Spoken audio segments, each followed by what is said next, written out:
మరో పోరాటానికి వైఎస్ఆర్ కాంగ్రెస్ పార్టీ సై అంటోంది. చంద్రబాబు కుట్రలపై తాడో పేడో తేల్చుకుంటామని సింహనాదం చేస్తోంది. చంద్రబాబు తన స్వార్థ రాజకీయాల కోసం రాయలసీమను ఎడారిగా మార్చేలా చేస్తున్న కుతంత్రాలపై పోరాటాన్ని మరింత బలోపేతం చేయడానికి రంగం సిద్ధం చేస్తోంది. రాయలసీమ ఎత్తిపోతల పథకాన్ని నిలిపేసి ఆ ప్రాంత ప్రజలకు నిలువున వెన్నుపోటు పొడుస్తున్న చంద్రబాబు తీరుపై గళమెత్తబోతోంది. ముఖ్యమంత్రి చంద్రబాబు తన స్వార్థ రాజకీయాల కోసం ఏకంగా మొత్తం రాయలసీమను ఎడారిగా మార్చబోతున్నారని వైఎస్ఆర్సీపీ నేతలు మండిపడుతున్నారు. తన శిష్యుడు రేవంత్ రెడ్డి కోసం రాయలసీమ ప్రజల జీవితాలను తాకట్టు పెట్టేలా చంద్రబాబు చేసిన కుట్రను గత కొన్ని నెలలుగా వైఎస్ఆర్సీపీ నేతలు గట్టిగా ఎండగడుతూనే ఉన్నారు. తెలంగాణ సీఎం కోసం రాయలసీమ ఎత్తిపోతల పథకాన్ని మూడో కంటికి తెలియకుండా ఆపేయటం ద్వారా సీమ ప్రాంతాన్ని ఎడారిగా మార్చాలన్న బాబు కుతంత్రంపై ఇప్పటికే ప్రజల్లో చైతన్యం తెచ్చింది వైఎస్ఆర్సీపీ. కరువు కోరల నుంచి రాయలసీమను బయటపడేసేందుకు తన పాలనలో రాయలసీమ ఎత్తిపోతల పథకానికి శ్రీకారం చుట్టారు వైఎస్ జగన్మోహన్ రెడ్డి. 900 కోట్ల రూపాయల వరకు ఖర్చు చేసి 90% పనుల్ని కూడా పూర్తి చేశారు. చంద్రబాబు ప్రభుత్వం వచ్చాక ఉన్నట్లుండి ఒక్కసారిగా పనులు ఆగిపోయాయి.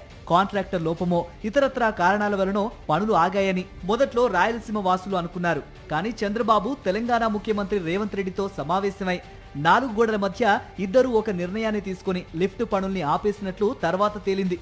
ఆ నగ్న సత్యాన్ని సాక్షాత్తు రేవంత్ రెడ్డి తెలంగాణ అసెంబ్లీలో ప్రకటించేదాకా ఎవరికీ తెలియదు.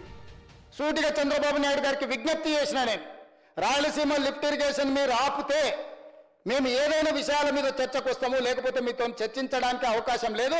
మొట్టమొదట 3 టీఎంసీలు పర్ డే అక్రమంగా నిర్మిస్తున్న రాయలసీమ లిఫ్ట్ ఇరిగేషన్ పనులను మీరు ఆపండి అని మేము వారిని క్లోజ్డ్ రూమ్ లో అడిగితే మా మీద గౌరవంతో రాయలసీమ లిఫ్ట్ ఇరిగేషన్ ఆపేసింది అధ్యక్ష.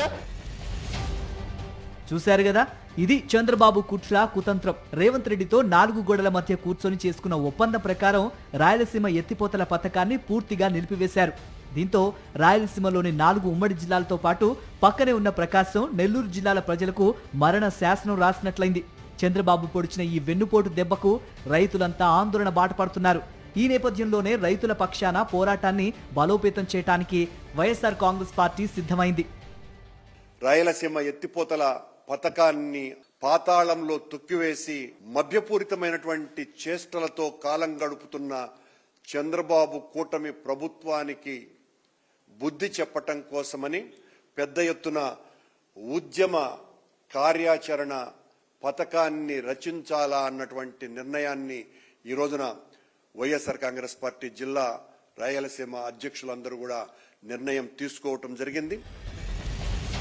రాయలసీమ చరిత్రలో ఎవరూ ఎప్పుడూ చేయని ద్రోహాన్ని చంద్రబాబు చేస్తున్నారని వైఎస్ఆర్సీపీ నేతలు విమర్శిస్తున్నారు. ఆయన తనకు జన్మనిచ్చిన ప్రాంతానికే ఇలా మరణ శాసనం రాస్తారని ఎవరు ఊహించలేదని రాజకీయ విశ్లేషకులు అభిప్రాయపడుతున్నారు. ఈ నేపథ్యంలో త్వరలోనే పూర్తిస్థాయి కార్యాచరణను ప్రకటించడం ద్వారా చంద్రబాబుతో తాడోపేడో తేల్చుకునేందుకు సన్నద్ధమవుతోంది వైఎస్ఆర్సీపీ.